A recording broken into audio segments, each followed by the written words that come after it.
Okay, good evening, everyone. Welcome. Thank you for coming to the AAS YouTube channel for an evening of introduction to astronomy. So tonight's talk is entitled Living Under a Red Dwarf Star, Favourable for Life or Not? In other words, what are the conditions like on a planet orbiting a red dwarf star? Are those conditions favourable for life, as you sometimes hear, or is there more to the story? Let's find out. Why have I chosen this topic?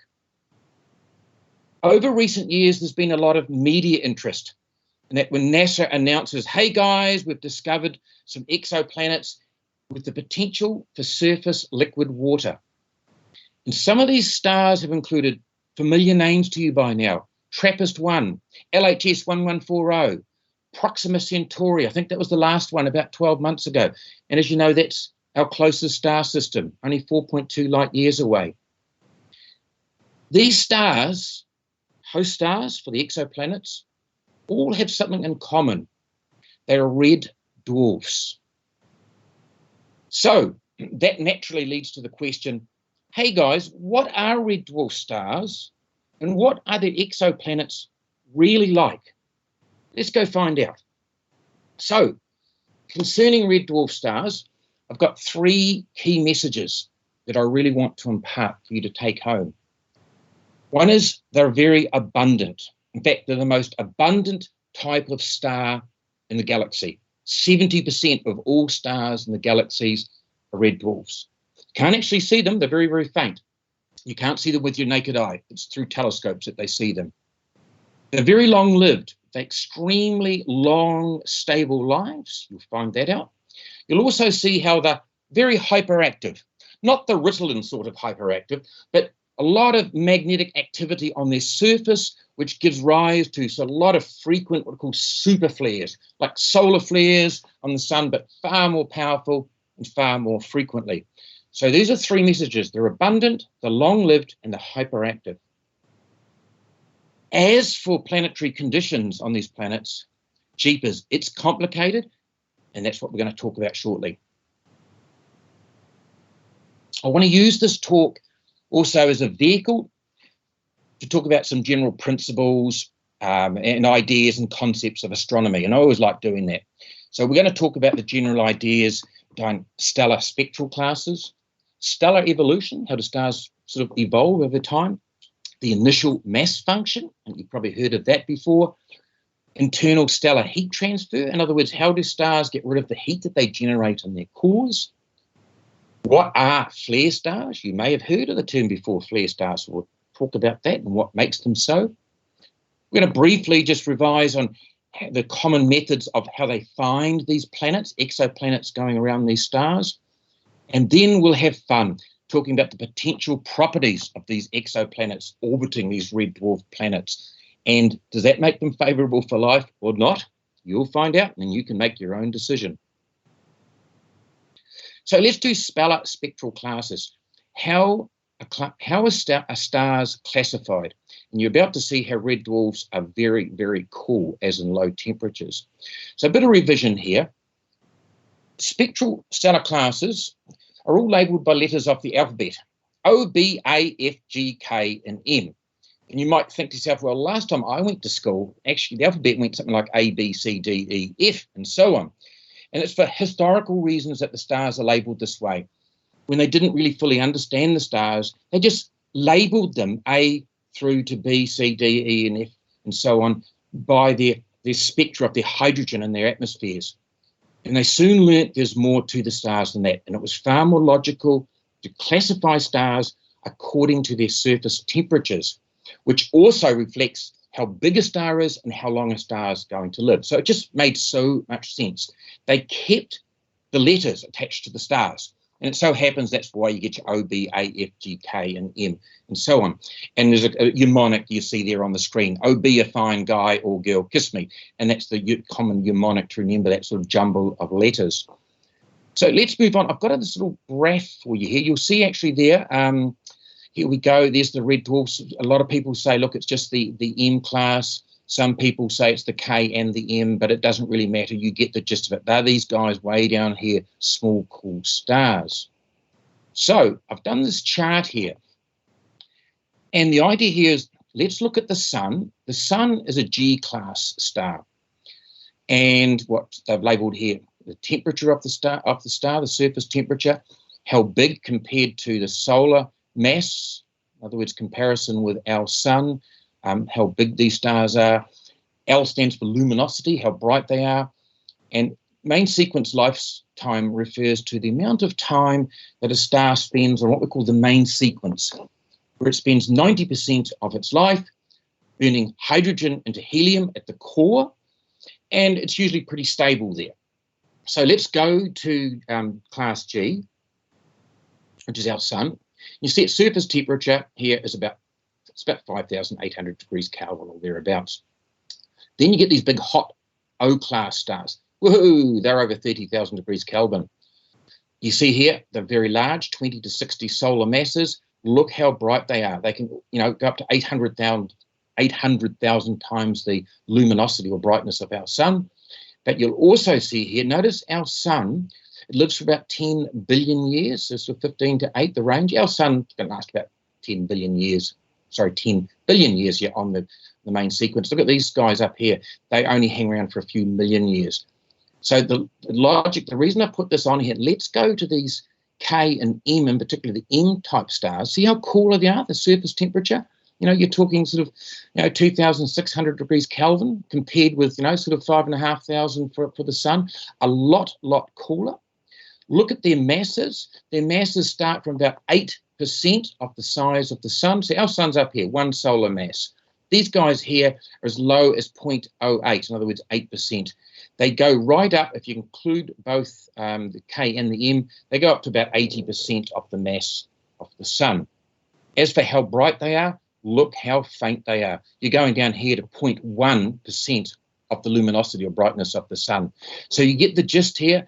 These K and M red dwarf type stars, they're very slow mass, very, very dim, and look how long they spend on the main sequence. Instead of sort of 10 billion years, you're talking up to 56 billion years here. How old is the universe? About 13.8 billion years, say. So these guys take a lot longer than that to burn themselves out. So in other words, they haven't even had time to do that yet. So they're all sitting on the main sequence. So that was really the main purpose of that slide. Let's move on. So as I've alluded to, red dwarfs are stable for a long time because they have got low mass, they burn their hydrogen at a low rate, and they sit, as you see, on the main sequence there for a long, long time, which, in other words, they're considered very stable before they start puffing up into red giants and so on. As I've mentioned, stars spend 90% of their time on the main sequence. That's this sort of line running up through here.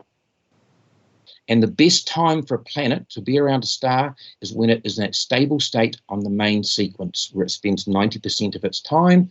And just recapping, our sun's about here, which is about 10 billion years on the main sequence. These babies down here spend tens, up to 56 billion years in this nice, stable state sitting on here in the main sequence. So they're cool, they're dim, and they remain stable, relatively stable, for what they'll do later in life for a much, much longer length of time.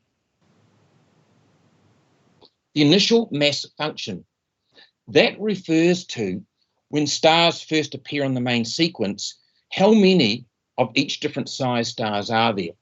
And really the main thing here is that the smaller a star is, the more common they are. And red dwarfs are very, very common. And I've got that here in a nice little pie diagram. Here it is here. You'll see that here's your K and your M red dwarf stars. They make up about 70% of all the stars in the galaxy. So there's exponentially more and more of them and exponentially less and less of the larger and larger stars and so on.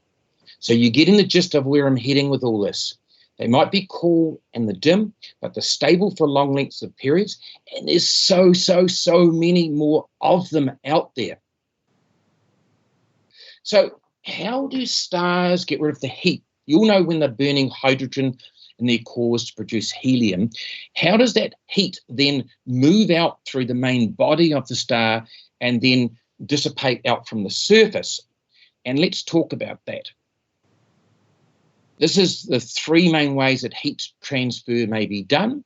And this is a typical, here's a sort of a pot on the fire with some hot water in there. Radiation is, of course, when the heat just radiates out through the air when you put your hands over the fire. Conduction refers to almost like a chain reaction, hot molecules moving quickly, jiggle the molecules next to them, and next thing you know, the handle's got hot and you're feeling it hot in your hand. But the water does a different story. It goes by convection, and that is when water at the bottom gets heated up, like little groups or little cells of hot water. Heat, they start rising, they send off their, dissipate all their heat, and as they cool down in that process, they start sinking back down again. And these little cells go round and round. And that process is called convection. And that's really, really important with red dwarf stars. Okay, so this is a model of the sun. The temperature in the middle of the sun is about 15 million degrees. So that's quite hot enough whereby the heat that's generated in the core is able to pass through most of the body of the sun in form of radiation of the heat.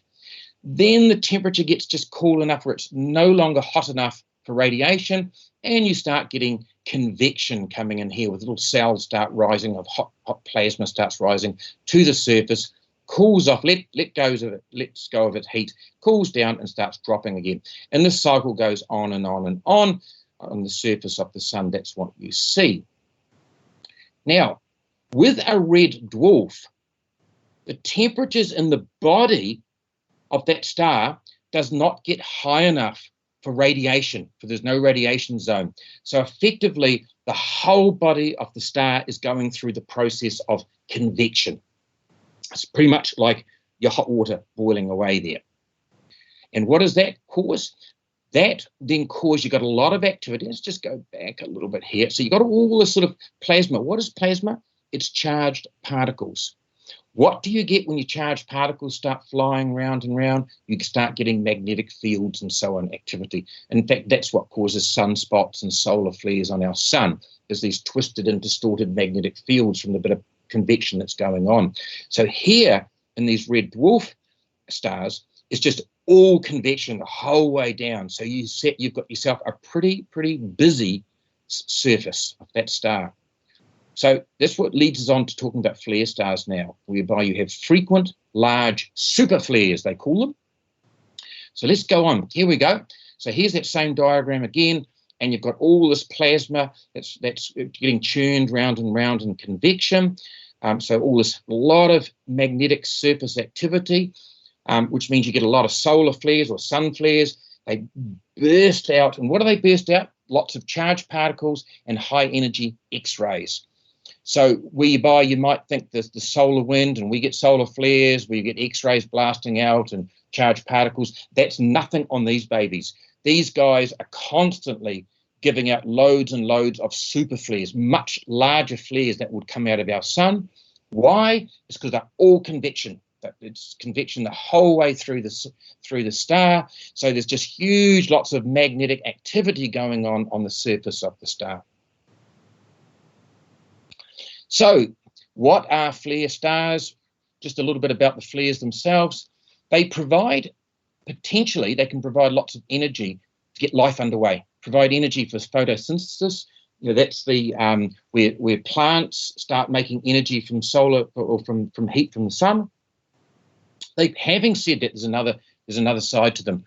They can also, all those charged particles and high energy X-rays, in particular the charged particles, they can quite happily get to a planet that's reasonably close to that star and quietly strip away its atmosphere, which of course you start getting a low atmospheric pressure, and then the oceans start to evaporate. So it can be harmful as well.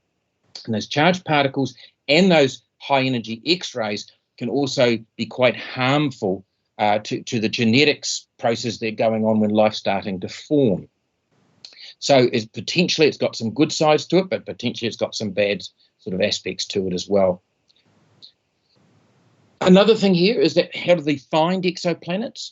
Let's talk about that. And you'll find here that red dwarf exoplanets are actually easier to detect and that's why they tend to find them quite readily. Now, you might say, well, why is that so? So let's have a look.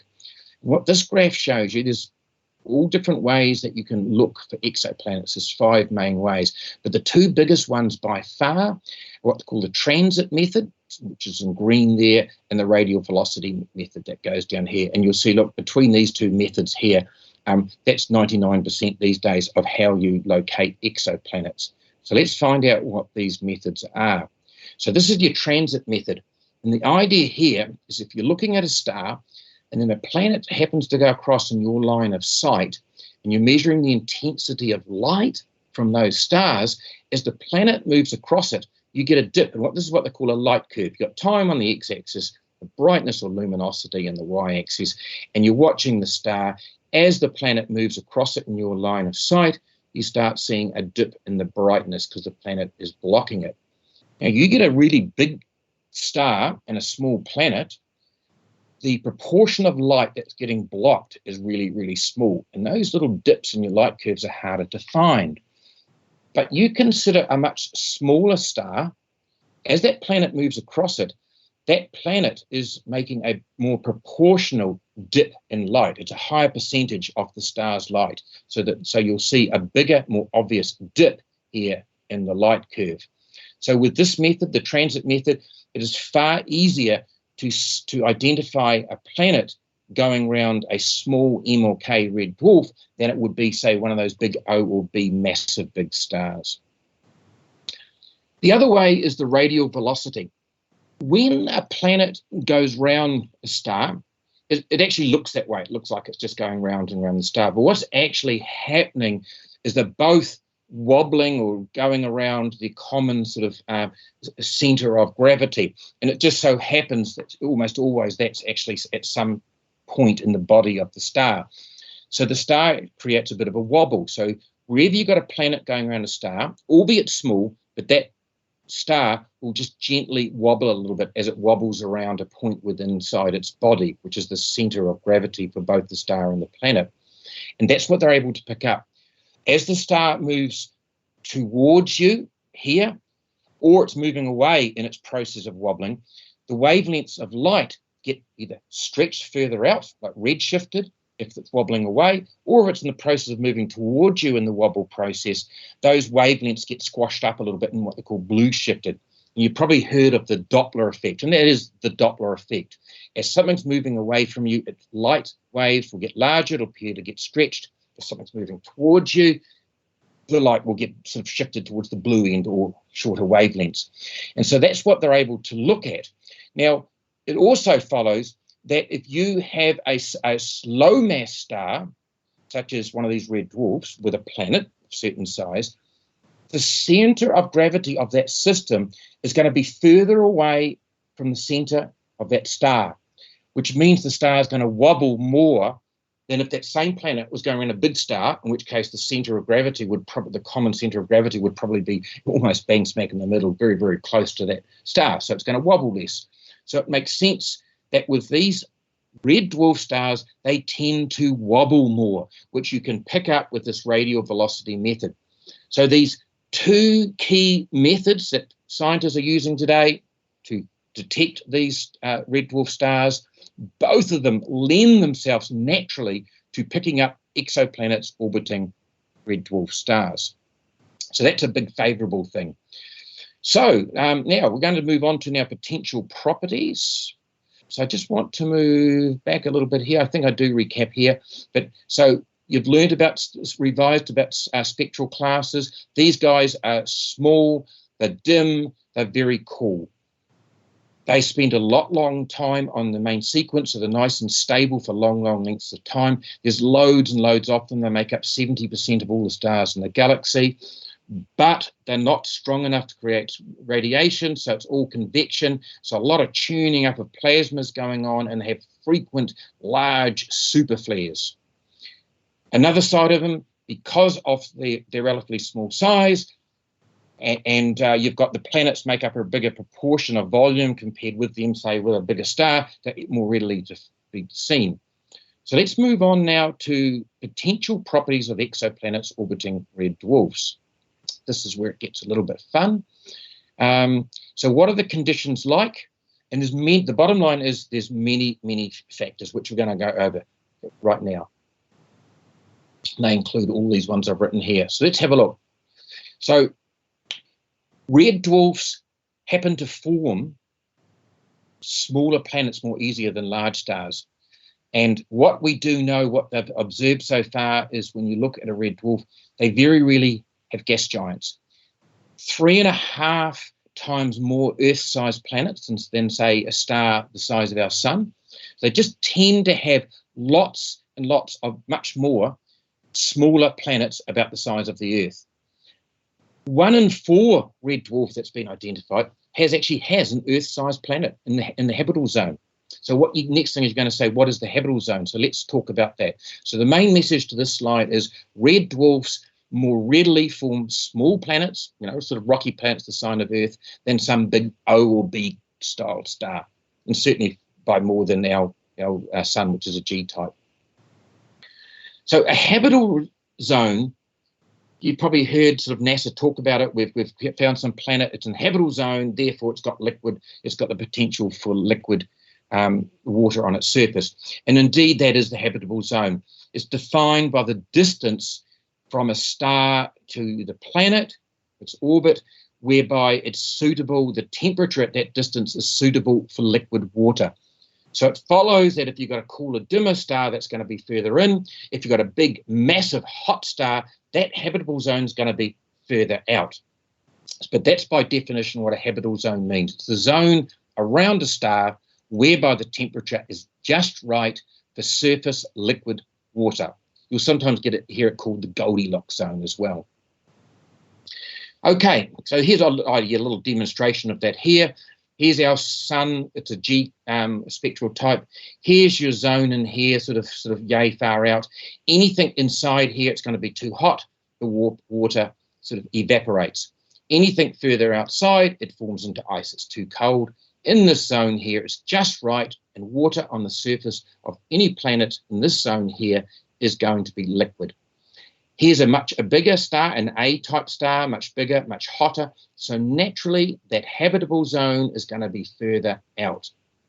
And here's your red dwarf, your M-type star. Notice the habitable zone where there's liquid water is a lot closer into the star because it's a cooler, dimmer star.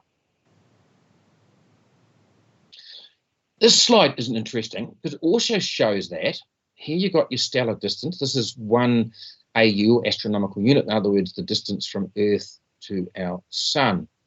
And you'll notice here, as stars get smaller and smaller and dimmer, not only does the habitable zone get less and less, it gets closer to the star, but it also gets much narrower.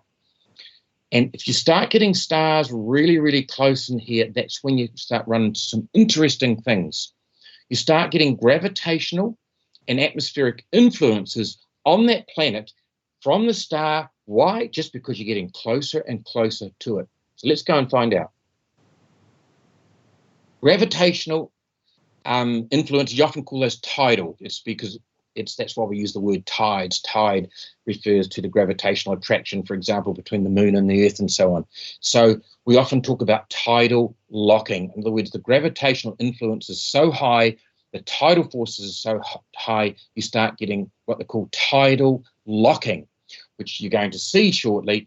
And when tidal locking occurs, it leads to a condition or a state called synchronous rotation. It affects the magnetosphere, which is the magnetic fields around the planet, and it starts affecting the planet's atmosphere and climate, which we're going to talk about right now. So let's talk about these 3 things. So the whole concept of tidal locking and synchronous rotation. So that refers to when you've got a relatively small body orbiting a relatively larger body, such as a planet orbiting a star. I've used this example because it's nice, plenty of diagrams like this on the internet. And this is a case of the moon orbiting the Earth, which we see every day. And what happens is the tidal gravitational forces cause tidal forces which create a bulge you can see here in the moon, the smaller body. And what happens, that bulge keeps getting attracted towards the Earth. And the net effect is the rotational rate of that smaller body, in this circumstance it's the moon, around the Earth, or it could be a planet going around a star, that rotation rate of that smaller body slows down, and it continues to slow down until eventually it reaches a point of what they call synchronous rotation. And that just refers to that the rotational rate is exactly the same rate at which it's going around the larger body, whereby the same side of the smaller body is always facing the larger body it's going around. And that's why we always see the same face of the moon pointing towards Earth, is for that exact reason. You've got a large body, the Earth, you've got a small body, the moon. That moon's rotation rate slowed down with the process of tidal locking to the point of where one side just constantly faces the Earth. So you can get that. So I'm sure you're sort of seeing where I'm leading to with that. That can start occurring if you get a small planet that have surface liquid in it, i.e. on the surface, i.e. to be in the habitable zone, it's got to be up reasonably close to this really cool, dim star, whereby gravity starts taking a hold. One other thing I'll mention here with synchronous rotation as well, if you've got one side that's constantly facing the star, say an example of an exoplanet, one side facing away, you're going to get one side that constantly is getting baked, absolutely fried. And you're going to get another side which is facing away from the star, and it's always going to freeze. So it's not totally different to the Earth, which rotates every 24 hours. So, yeah, so synchronous rotation refers to that, and what it does lead to is one really, really baked out side of the planet and a really, really cold side. And you can always, I'm sure you're imagining now, that doesn't sound very nice for life. So let's move on to magnetospheres. What a magnetosphere is, it's sort of magnetic field lines going round a planet, totally covering over a planet. And the importance of having a global magnetosphere, as Earth has one there, you can see in the diagram, is that it protects our atmosphere from charged particles coming at us from the sun. And typically when a solar flare happens, for example, you get these charged particles start streaming towards us at high velocity, so full of energy, and they're quite happily, if they were left unchecked, they could quite happily strip away a planet's atmosphere. And you want an example? Mars. Mars is because it's relatively cool. Its inner core, it's relatively small. So its inner core cooled down a lot quicker, and it lost its magnetosphere, and it's starting to lose its atmosphere for that exact reason. So why do we have a magnetosphere? We have one because Earth has a nice big molten iron core in its middle. And Earth is rotating round and round, as you know, and it's that churning motion of that molten liquid core at the center that creates the magnetic field lines that go around our planet to give us this magnetosphere, which deflects all these high energy sort of charged particles which can strip the atmosphere away. So it's that magnetosphere that protects our atmosphere, which is essential for us. You start getting tidal locking, whereby the planet's rotation rate is slowed right down. You don't get sufficient rotation and tuning of that molten core to create a magnetosphere. So in theory, you have a very weak, if any, magnetosphere. What happens? Your atmosphere is left very vulnerable. So that you can obviously see from here, we need to do a lot more homework on these planets to actually check their magnetospheres and see what they're actually doing. Another thing about tidal locking, so you've seen how it can scorch one side and the other side leave really cold. You've seen how it can lead to the loss of a magnetosphere, which strips away its atmosphere. There's also what it can do is just have a lot of problems with the climate in general, climate changes. So if you've got a star, for example, a red dwarf star with a planet going around it, the night side is freezing out. Unless you have a really thick atmosphere. And there's another side to it. If you have a thick atmosphere, that can be with models that they create. There have been some models to suggest a thick atmosphere can get round this. So it's not all doom and gloom necessary. If your atmosphere is thick enough, you can get sort of currents of air that can move around the planet and sort of give you a more moderate sort of climate. So it's not all it's not all doom and gloom.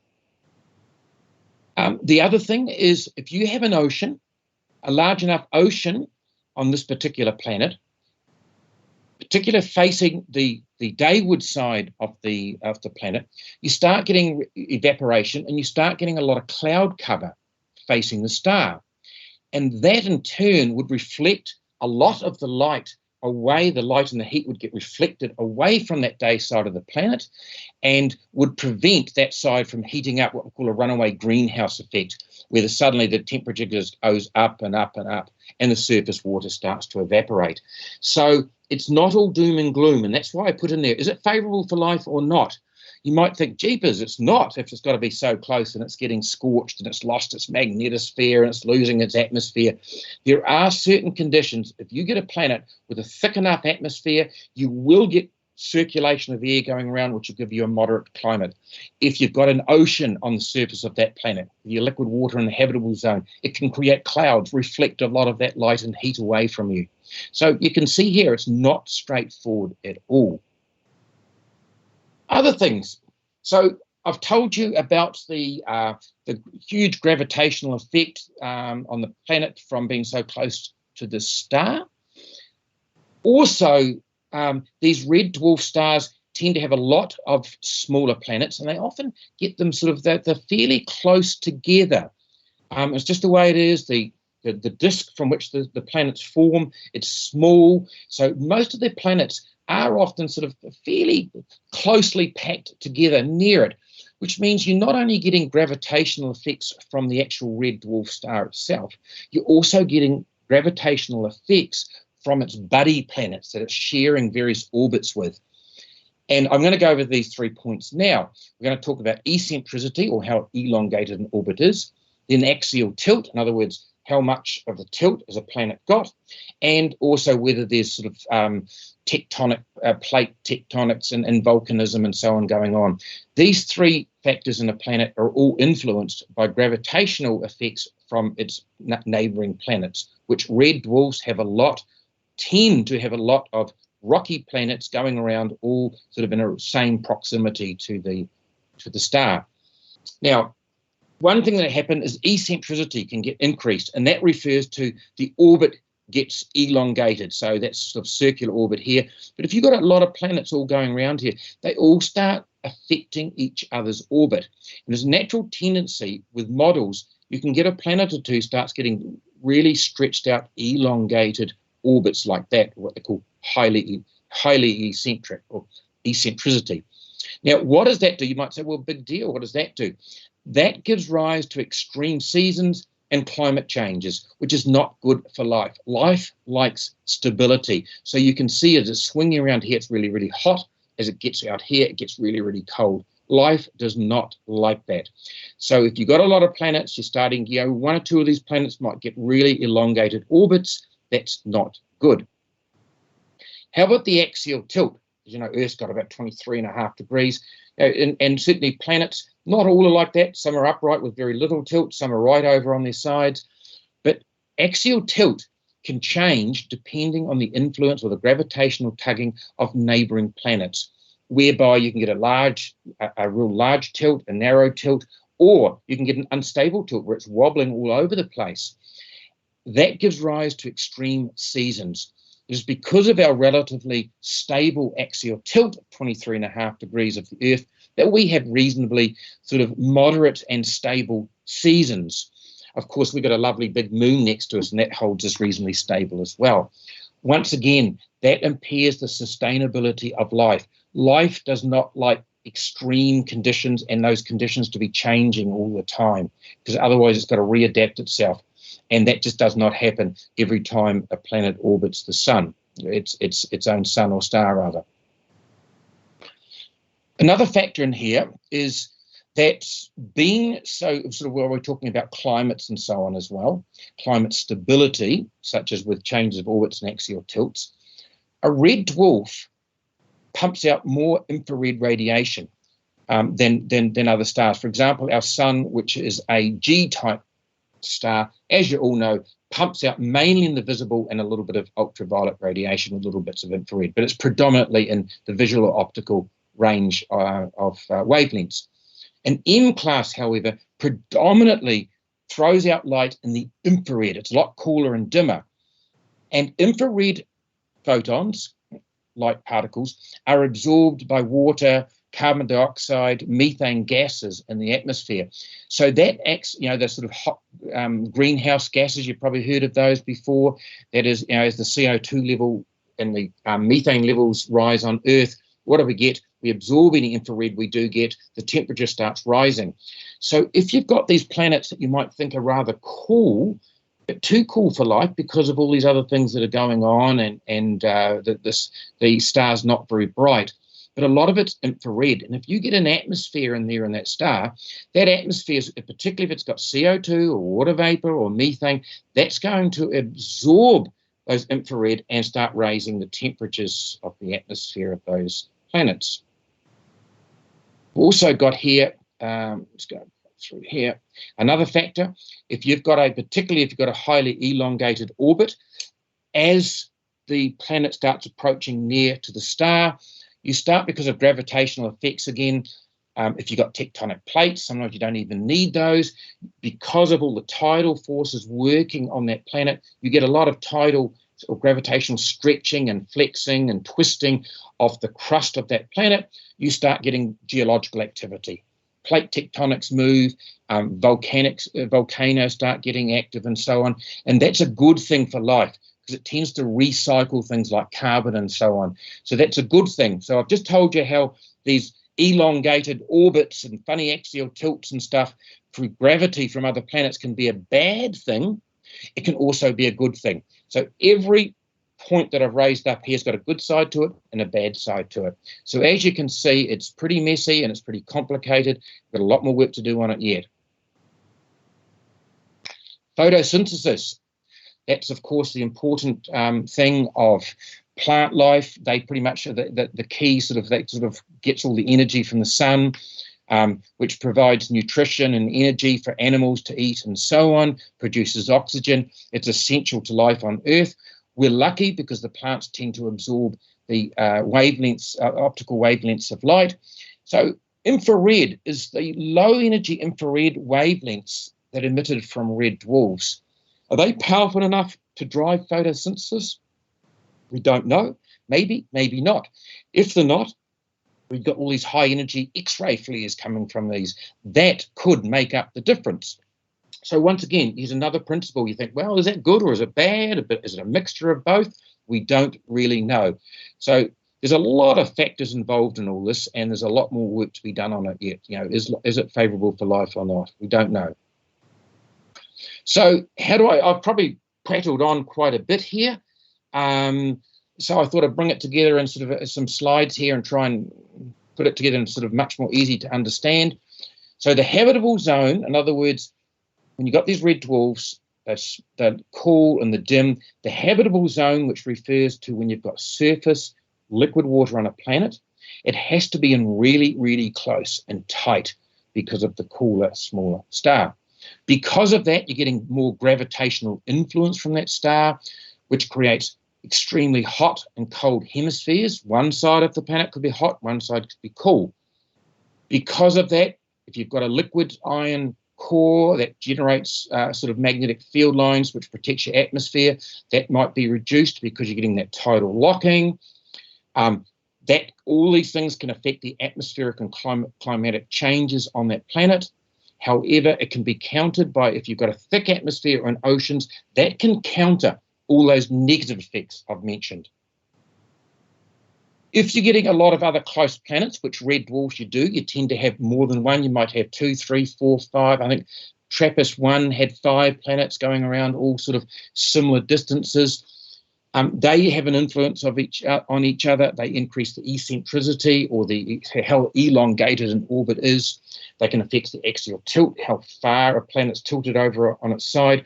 Both of those create unstable climates. But that can be countered by the fact that infrared radiation, which those stars pump out heaps of, if you've got an atmosphere in there with those with CO2, water vapor, and methane, they can use that heat and trap it in, just like we get here on Earth, and that can counter it with a moderate climate. So there's pluses and minuses everywhere you go. And the third factor was the photosynthesis. Is infrared radiation enough to drive plant life and give energy for animals and so on? Could X-rays make up for it? Or, as I've alluded to earlier on, X-rays also are high energy. They could cause more harm than good. So the future, obviously understanding these worlds, and clearly there's going to be loads of them. We're going to find more and more because there's loads of these planets around red dwarf stars, and red dwarf stars make up 70% of all the stars in the galaxy. So it's in its infancy. What lies ahead in the future? The bottom line is the next generation of large ground-based telescopes, which I'll show you a picture of. The TESS, which is the Transiting Exoplanet Survey Satellite that was launched about 2 years ago, and the James Webb Space Telescope. So there you go. That's the new generation of telescopes that's coming online. This is the extremely large telescope, 39-meter diameter mirror. It's 2025 that's going to be hopefully seeing first light, all going to plan. And that's going to be looking at the optical and the near-infrared wavelengths, which is right where you want to be looking at for these red dwarfs. TESS, that's an orbit that got launched about 2 years ago. That does a complete scan of the sky every 2 years, looking for red dwarfs as its main targets. Its just sole duty is identify red dwarf stars. And every 2 years, it's able to fully scan the sky. So that's been going for 2 years now. That's sort of almost done a full sweep of the sky. The future James Webb Space Telescope, I think it was all scheduled to go off to be launched March next year, but I think that's been held off now with the COVID-19 crisis. But the bottom line is that's a huge telescope. It's going to be looking specifically in the infrared, and its key job is going to be, finding these red dwarf stars, but also looking for biosignatures in the atmosphere, which means chemicals. It'll be able to study the spectrum or the light that's shining from the star through the atmosphere of a planet that eventually comes to us, analyze that light that's going through the atmosphere, and look for signs of chemicals that are indicative of life. Some of the nitrogens, oxygen, and so on. Oxygen is generated by photosynthesis, ozone, and so on. There's methane, all sort of chemicals in the atmosphere that can indicate, whoa, possibly life. They call them biosignatures. And this is going to be a big thing that the James Webb Space Telescope will be able to do. Okay, so just let's summarize all that. Me prattling on. I've just got a very brief video here. I've checked out the copyright. It's all good. So it's about 4 or 5 minutes, and it just brings together everything we've talked about. Let's let it go. Oops. Sorry about that, folks. Pushed the wrong button. Here we go. Right. Let's pump up the volume a little bit. That's what I was trying to do. Here we go. Oh, jeez, what am I doing? Sorry, guys. Aha. I'll leave it alone. One day the last star will die, and the universe will turn dark forever. It will probably be a red dwarf, a tiny kind of star that's also one of our best bets to find alien life and might be the last home of humanity before the universe becomes uninhabitable. So what do we know about them, and why are they our last hope?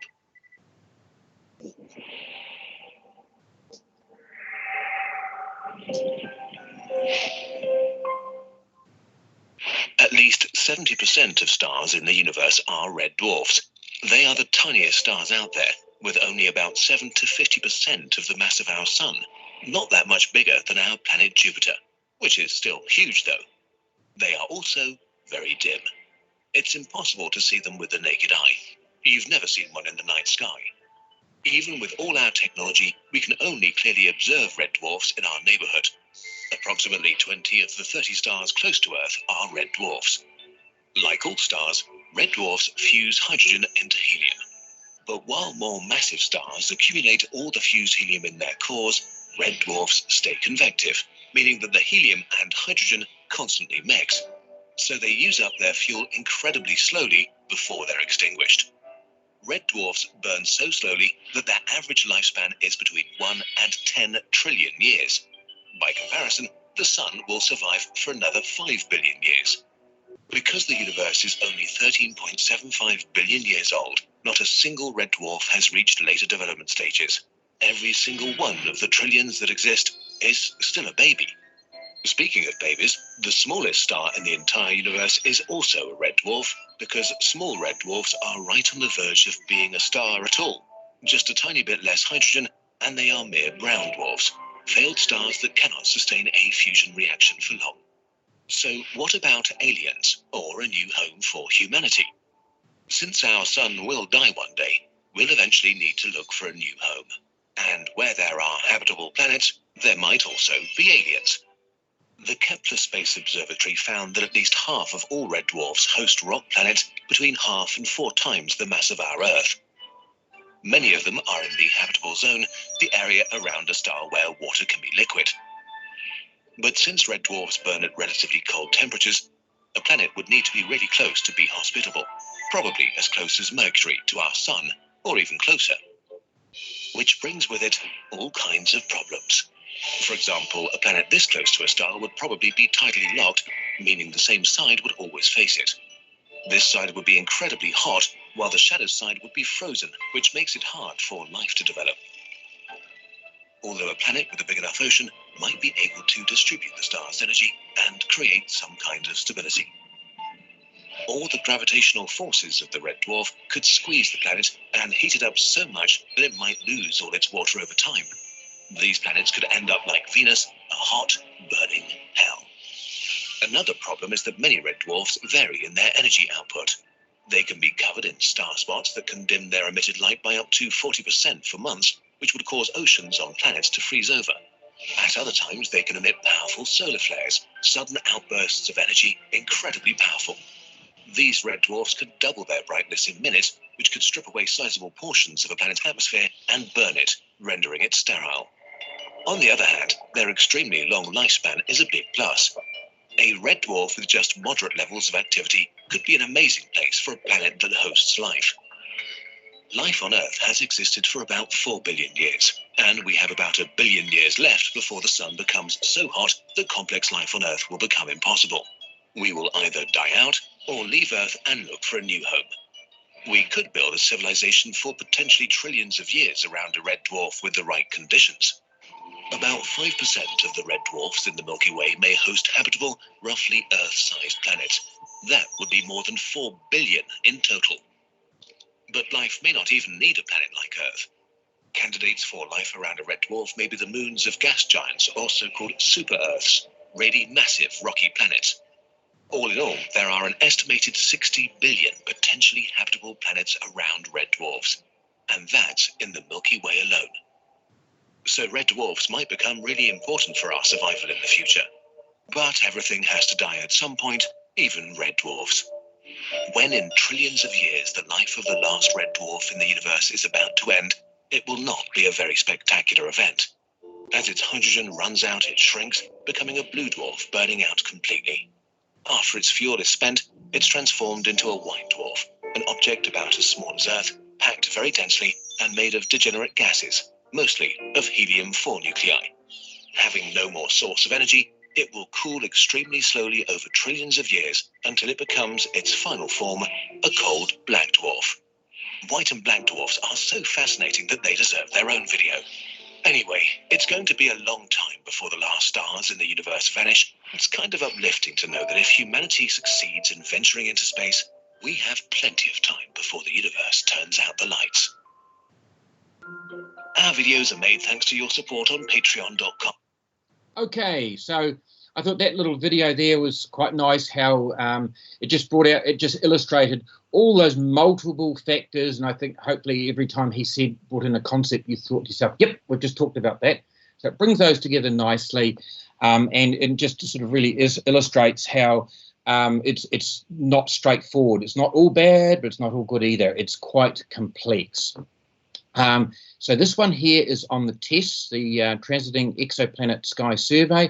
This is only about 3 minutes, and because this is exciting, this instrument that's in space at the moment. So let's just see what it's up to. Here we go. NASA's TESS mission has found its first Earth-sized world in its star's habitable zone. This means the planet, called TOI 700d, has the potential for liquid water on its surface. TESS stares at patches of sky for long stretches, recording light from thousands of stars.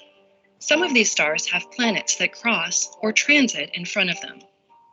TESS sees these events as tiny, regular dimmings of the host stars. One star where TESS saw transits is TOI 700. It's a red dwarf about 40% the mass and size of our Sun and roughly half its temperature. One set of transits announced the presence of a planet close to the star, called TOI 700b. Another set revealed a second planet named TOI 700c a little farther out. The deeper, shorter transit means the planet is larger than the first, and the plane of its orbit is slightly tipped. A final set of transits showed TOI 700d orbiting even farther out. TESS observed this system for nearly 11 months and saw each planet transit multiple times. Scientists determined that the inner and outer planets are almost Earth-size and maybe rocky. The middle world is more than twice as large and most likely made of gas. All three may be tidally locked, rotating just once each orbit, so the same side always faces the star. But most importantly, TOI 700d is within the star's habitable zone. Scientists wanted independent confirmation of TOI 700d, so they monitored its star with NASA's Spitzer Space Telescope. Spitzer saw a clear transit from the outer planet, affirming its existence and improving scientists' certainty of the planet's size. TOI 700d is one of only a few Earth-sized planets found in potential habitable zones.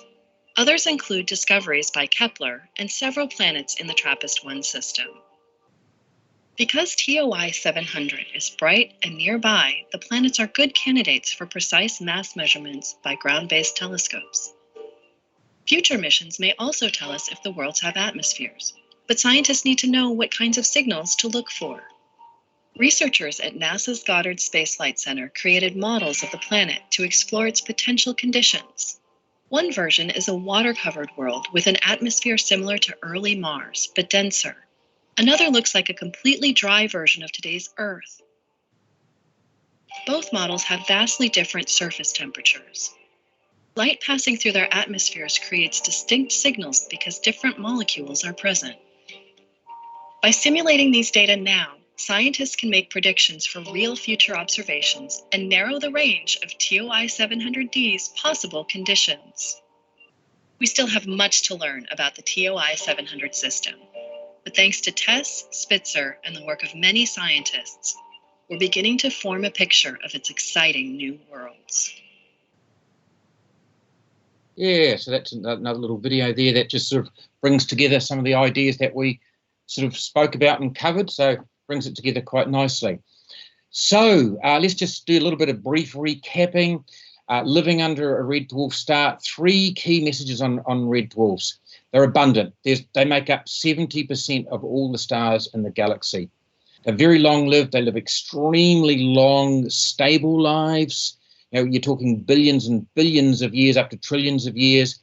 Having said that, they're very, very active. A lot of magnetic activity on their surfaces because of the lower temperature. So it's all convection that's going on. So their plasma material has just been churned over. A lot of twisting and distorting of magnetic field lines on the surface. So they're spitting out really sort of super flares, high energy, frequent flares. So they're abundant, they're long-lived, but they're really active stars. Planetary conditions, as you saw, there's a lot of factors in there, but the key to it is for liquid surface, for there to be the right temperature for liquid surface, these planets have got to be up close to the star, which causes a lot of problems with tidal locking and so on, the gravitational influences on the planet from the star. And of course, because you've got loads and loads of planets all interacting together, that causes more problems. But having said that, that can be countered by atmospheric and ocean factors too. The bottom line is it's complicated. It's not straightforward. I suspect it'll vary from planet to planet with all those factors, and we've got a lot more to find out yet.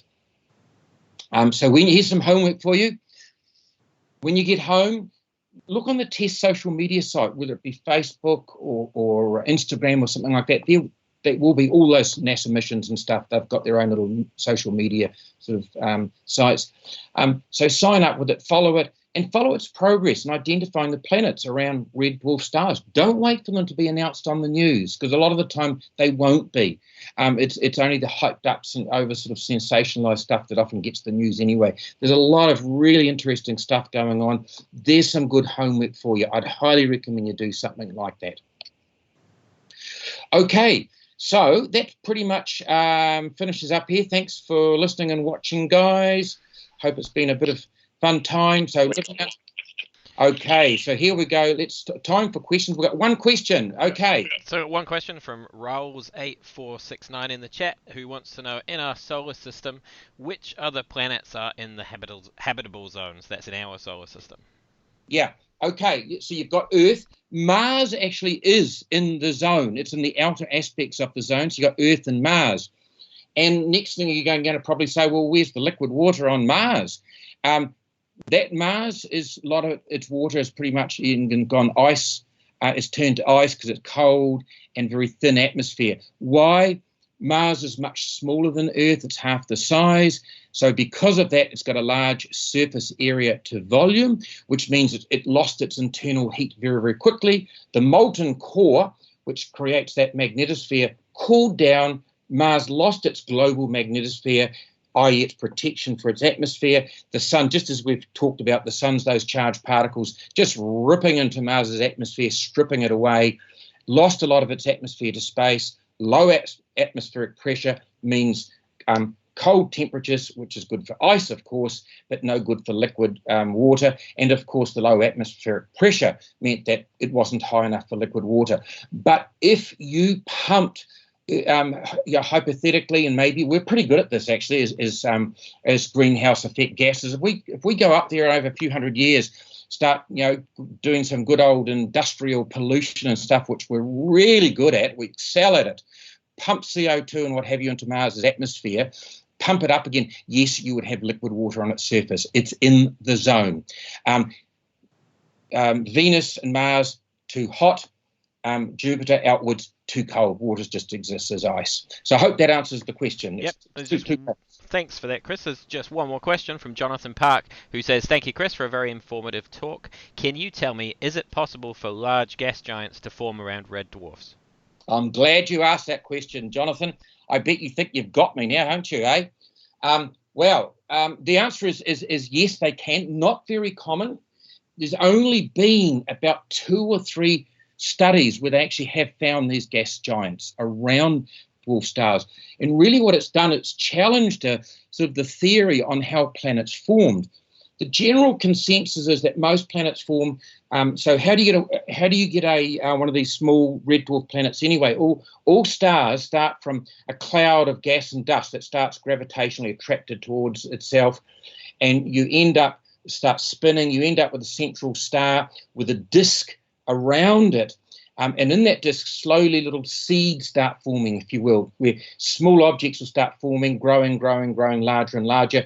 And because that original cloud was smaller, the disk is a lot smaller. It's closer to the star. And also you only tend to get small planets because you've got less material. So that nicely explains why these red dwarf stars tend to give rise to just a gathering of Earth-sized rocky planets all bunched in together close up to the star. And suddenly, whammo, there's a system. Where did this guy come from? You get this huge sort of, big gas giant sitting up there. And it does challenge that theory. And that theory is actually probably mostly right, but not always.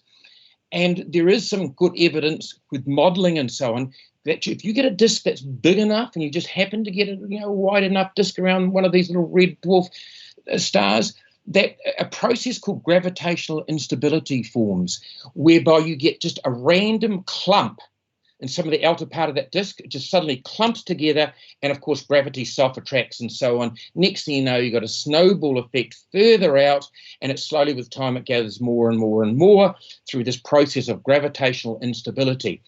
And I suspect the formal theory is right in most of the time, 95+% of the time, but just occasionally, if the conditions in that disk are right, you will get a bit of gravitational collapse of a particular clump further out.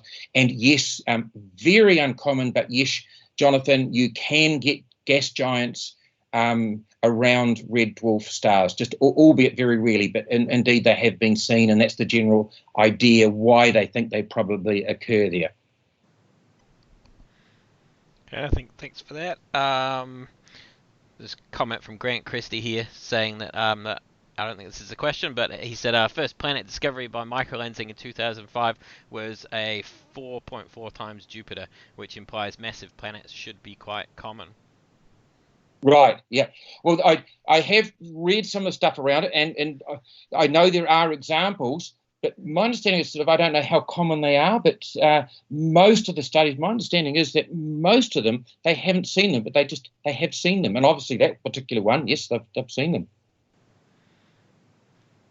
Thanks very much, Chris, for a really, really interesting talk. I'm sure our audience really enjoyed it, and this will stay up on YouTube, so go back and have a look as often as you like. Thanks, Chris. Cheers. Thank you.